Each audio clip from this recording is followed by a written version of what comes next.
राधा कृष्ण भगवान की जय। आज इस वीडियो में हम सुनेंगे घर पर बैठे प्रयाग के महाकुंभ के स्नान का पुण्य फल कैसे प्राप्त कर सके, ये श्रृंखला का ये दूसरा प्रवचन। तो जिन्होंने पहला भाग इस श्रृंखला का नहीं देखा है, कृपया वो देख ले, सुन ले, जान ले, समझ ले, क्योंकि कितना पुण्य मिलेगा वो मैंने बोल दिया है। क्योंकि परवाह है पुण्य की, क्योंकि जब तक भगवत प्राप्ति न करे जीवात्मा तब तक पुण्य की पूंजी उसे चाहिए ही चाहिए, अगर सुख चाहता है तो। क्योंकि पुण्य के बलबूते पर ही जीवात्मा को सुख मिलता है, और ये पुण्य मानव देह में ही जीवात्मा प्राप्त कर सकता है। क्योंकि शेष जितने शरीर है देवताओं का भी इसमें सम्मिलित है, पशु पक्षी तो है ही है, कोई कर्म प्रधान देह नहीं है, सब भोग शरीर है। क्या मतलब? मतलब ये है कि मानव देह में रहकर उस जीवात्मा ने जो कुछ भी पुण्य पाप किया है उसका दंड अथवा उसका लाभ अन्य शरीरों में उसको भुगतवाया जाता है। पाप का फल है दुख, पुण्य का फल है सुख। तो महाकुंभ में प्रयाग तीर्थ में स्नान का कितना पुण्य मिलता है ये मैंने पहले भाग में बोल दिया है।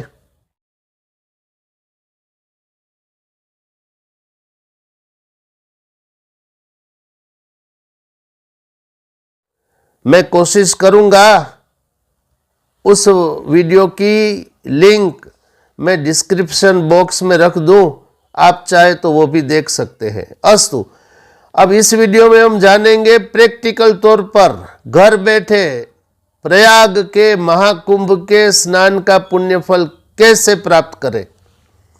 तो इसके लिए कुछ पदार्थ वस्तु कुछ हमें चाहिए, कुछ प्रतिमा चाहिए भगवान शंकर की, और एक बिल्व वृक्ष चाहिए, और पंचामृत द्रव्य चाहिए, जल चाहिए।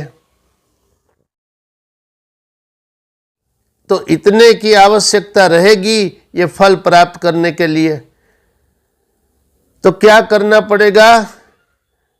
एक बिल्व वृक्ष चाहिए।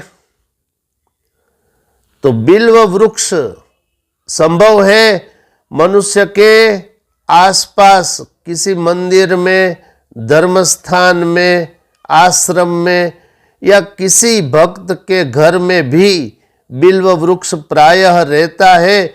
तो पहले एक बिल्व वृक्ष हमें चाहिए, तो इसका हिसाब बैठाना पड़ेगा कहाँ पर बिल्व वृक्ष मिलेगा। ठीक। अब दूसरी चीज चाहिए क्या? तो भगवान शंकर की एक मूर्ति चाहिए, छोटी सी, वो भी चलेगी। एक प्रतिमा चाहिए। फिर क्या करना पड़ेगा? भगवान शंकर की प्रतिमा को बिल्व वृक्ष की जड़ में, अर्थात जहां उसका मूल है उस मिट्टी पर, जमीन पर आप रख दीजिए, बिल्व वृक्ष की जड़ में। अब क्या करना पड़ेगा? अब पूरी श्रद्धा से, ध्यान दो, पूरी श्रद्धा से बिल्व वृक्ष की जड़ में जो भगवान शंकर की प्रतिमा रखी है उस प्रतिमा में भगवान श्री शंकर के मस्तिष्क पर जल से अभिषेक करे और पंचामृत से अभिषेक करे। अब पंचामृत तो आप जानते ही होंगे, 5 द्रव्य इसमें रहते हैं। गाय का दूध, उस दूध से बना हुआ दही, घी अर्थात गाय का दूध, घी, शहद और मिश्री, शक्कर, तो ये 5 द्रव्य लेकर पंचामृत बनता है। तो पंचामृत से भी स्नान कराना है भगवान शंकर के मस्तिष्क के ऊपर, और जल से भी भगवान शंकर के मस्तिष्क के ऊपर स्नान कराना है, अभिषेक कराना है। तो ये कार्य बिल्व वृक्ष की जड़ में हो, बस इतना शास्त्र में निर्दिष्ट है। तो इससे क्या मिल जाएगा, ध्यान दो। तो इसके लिए मैं शास्त्र का प्रमाण प्रस्तुत कर रहा हूं। इससे क्या प्राप्त हो जाएगा? क्या इस धर्म कर्म से प्रयाग तीर्थ में स्नान करने का पुण्य फल मिल जाएगा? शास्त्र क्या कहता है? तो श्री शिव महापुराण में विद्येश्वर संहिता में ये लिखा है, ध्यान दो। विद्येश्वर संहिता कहती है, जो मनुष्य बिल्व वृक्ष की जड़ में भगवान शंकर की प्रतिमा के ऊपर, अर्थात बिल्व वृक्ष की जड़ में भगवान शंकर की प्रतिमा रखे और फिर भगवान शंकर के मस्तिष्क के ऊपर जल से, पंचामृत से अभिषेक करे, उस मनुष्य को, ध्यान दो, फल आ रहा है। अब फल आ रहा है, ध्यान दीजिए। उस मनुष्य ने कितना फल प्राप्त कर लिया? समस्त तीर्थों में, ध्यान दो, समस्त तीर्थों में स्नान करने का पुण्य फल प्राप्त कर लिया। बस हो गया हिसाब, वो फल मिल जाएगा। प्रयाग भी एक तीर्थ है, त्रिवेणी संगम वो भी तीर्थ है, जहां गंगा, यमुना और लुप्त हुई सरस्वती का संगम होता है। वो तीर्थ है, तीर्थों का राजा है, केवल तीर्थ ही नहीं प्रयाग। तो प्रयाग में स्नान करने का पुण्य और समस्त तीर्थों में स्नान करने का पुण्य फल इस धर्म कर्मों को श्रद्धायुक्त चित्त से कर लेने से प्राप्त हो जाएगा, ऐसा शास्त्र वचन है। ध्यान दो, ये शास्त्र में लिखा है।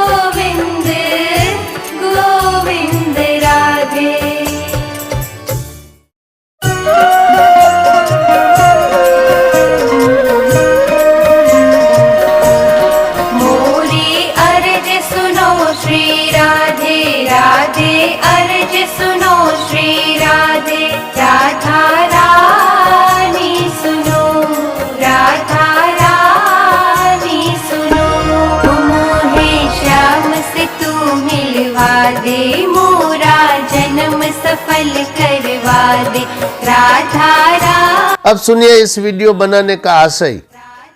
तो जिन्हें उचित समझे प्रयाग जाना, वो अवश्य जाए, जाकर वहां ये पुण्य प्राप्त कर ले।